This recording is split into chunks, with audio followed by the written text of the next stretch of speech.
Our guest for today is Dr. Joy Robinson, who's going to speak with us about the research she has done in usability over the course of her career. Joy, thank you for joining us today. Could you please tell us a little bit about yourself? Hi, everybody. Let's see. My name is Joy Robinson, and I am currently working at Northrop Grumman as a user experience manager. I manage approximately 11 people. We work in a variety of fields, including, missile defense, software. We also work in public service areas. Mostly we specialize in software, although we do have a few personnel who work in hardware, human factors areas. Originally, I came out of academia where I taught technical writing, technical communication, as well as user experience. Prior to that experience, I was an engineer working in material science and metallurgical engineering. And that's kind of me in a nutshell.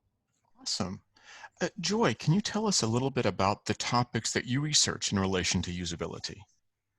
Yes, most of the time in my role as manager, we specialize in taking a look at various kinds of software user experience. So, for example, on the current project I'm working on, we are trying to understand how users interface with an existing piece of software. So someone has already developed the software and they're looking at upgrading the software. And in this particular instance, the software is a weather application. So, and lots of people use weather to understand, whether or not they're going to have a baseball game or whether or not they're going to run a particular horse race. The military uses weather, as you might understand, to figure out whether or not they're going to have a particular excursion into wherever territory or whatever they're going to be doing, and whatever plane they're going to be launching or wherever they're moving to. So as a result, they use weather to kind of track what they're able to do in whatever venue they're going to do it in. And they manage that through their own weather experiences, so their own weather opportunities. So their application, which they run, allows them to do this. And so in this particular instance, they're upgrading this application. So this application has been around, I want to say, maybe 4 or 5 years, and they're interested in improving it.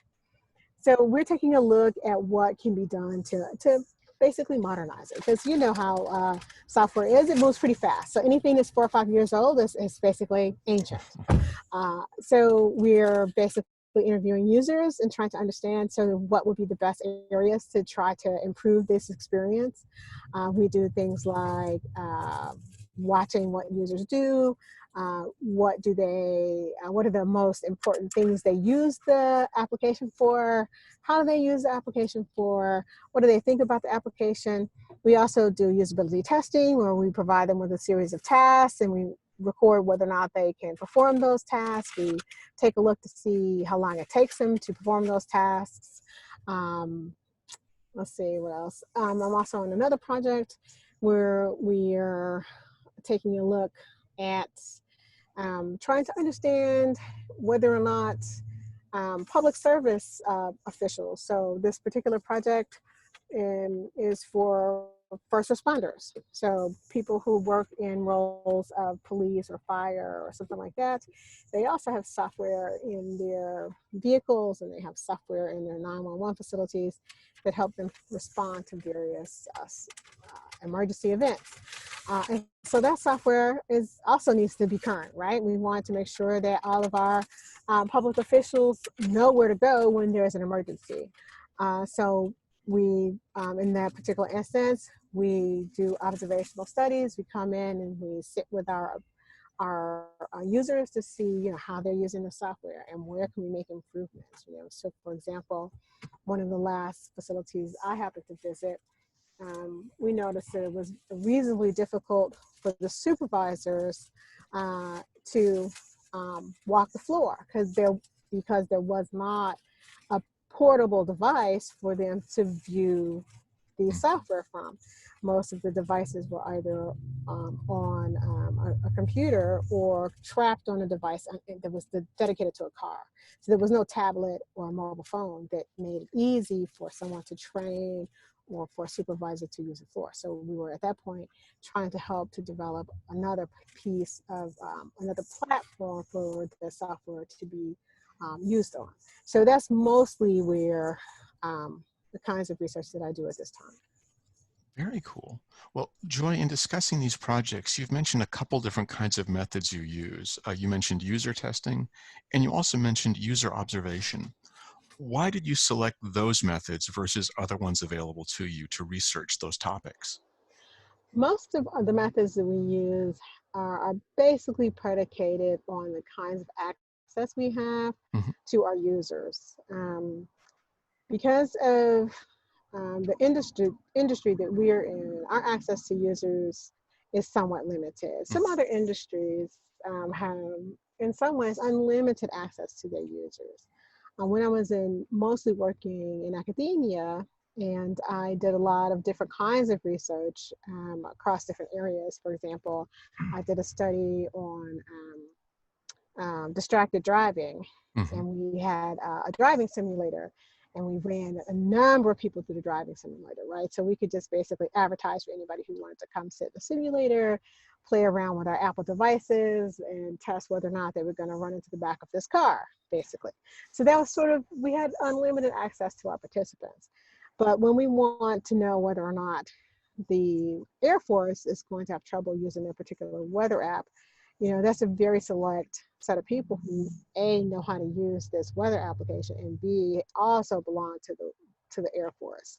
And because the app is only available in certain locations, they have to then also be at those locations. So our user base and our user pool shrinks so dramatically. So our access to individuals in both, say, public service as well as our other instances shrinks, and that dictates the kinds of methods we can actually employ in our Gotcha. research. Well, Joy, since you sort of have worked across both academia and industry in relation to research, let me ask you, what do you see as central trends driving usability research today? I really think that moving forward, the trends that are driving us today are kind of predicated on our ability to do more passive monitoring. Hmm. So the devices that are Internet of Things devices and our devices that we wear on our bodies are sort of Hmm. our trend that we see today. So sort of our heart rate monitors and our step trackers, where there's sort of data, our location trackers, our data that's sort of just laying on the floor, allowing Hmm. researchers to sort of pair that data and piece that data together, of course, with the approval of the users, and to pair that data with user interviews or other kinds of observational information with that passive data to put together a more robust story of what users are doing with software and with hardware. And I think those trends will continue to persist, and they will start to paint a much more interesting picture of what users are doing with our products and services. Very cool. Well, in addition to those trends you just mentioned, do you see any other trends kind of on the horizon that will affect how we do usability research in the future? I think so. I actually was thinking about this not too long ago. I think when I first got into usability and user research, we had a tendency to drop users into sort of big bucket categories of sort of novice, intermediate, and advanced. And it seems to me that as our technology and as our world becomes more complex, we're going to need a broader set of categories to sort of Hmm. think about users. For example, it used to be when someone was an expert of a piece of software, they sort of knew all the ins and outs of that piece of software. I can recall back in graduate school, there was a piece of software for some kind of a camera. Hmm. And we were easily able to ask someone, are you an expert user of this piece of software, or were you intermediate or whatever? And they were pretty confident when they were able to say, I was a novice or whatever. Nowadays, there's so much more nuance to someone being an expert or not. Hmm. So I kind of find myself, for example, with software like, let's say, Photoshop, you really are no longer an expert, say, in Photoshop. You are an expert in one aspect of, say, Photoshop. So your Hmm. knowledge instead becomes much more targeted. You become sort of a specialist in a specific area of Photoshop, and you end up acquiring less broad knowledge about Hmm. that particular software because the software has grown to be so much more complex.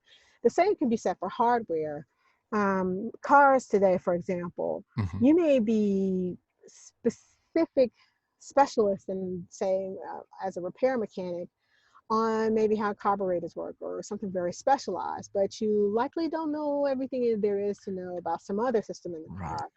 car. And so I'm wondering if those kinds of broad buckets that we use to say expert or to say intermediate or whatever are no longer going to be applicable as we um, start to have these sort of complex devices at our fingertips. And we'll have to start thinking about that more precisely and have more nuance to sort of these broader buckets we used to be able to use. So. Well, based on the things you've mentioned during the course of your interview, do you have any sort of suggestions for individuals who want to pursue a career in usability or to do more usability research in the future?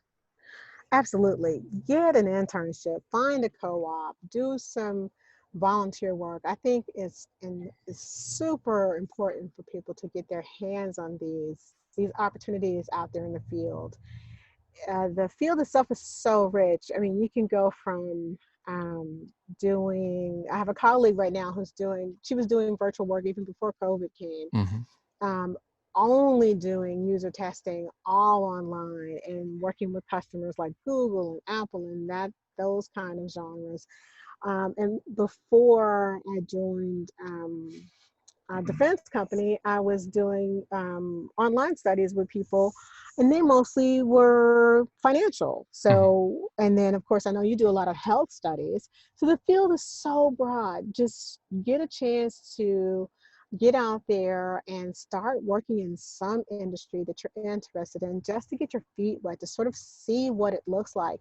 There's such a variety of things that you can do in user experience and in usability areas that it behooves you to just get out there and try. I mean, we've got I'm doing a study right now, um, in my office to sort of tease out the various roles that come out of user experience. And it's not just this one hat fits all. I mean, you can be a user experience designer where you mostly specialize in, laying out the interfaces, or you could be just a researcher where you mostly dig into all of the data, or you can even be an engineer or a developer where you mostly specialize in working through the various technology underlying all of the software. So there's so much more than just sort of the big user experience bucket, and finding out not only what industry you maybe want to work in, but also which role you want to play sort of in those industries. And the only way to really figure that out is to sort of just,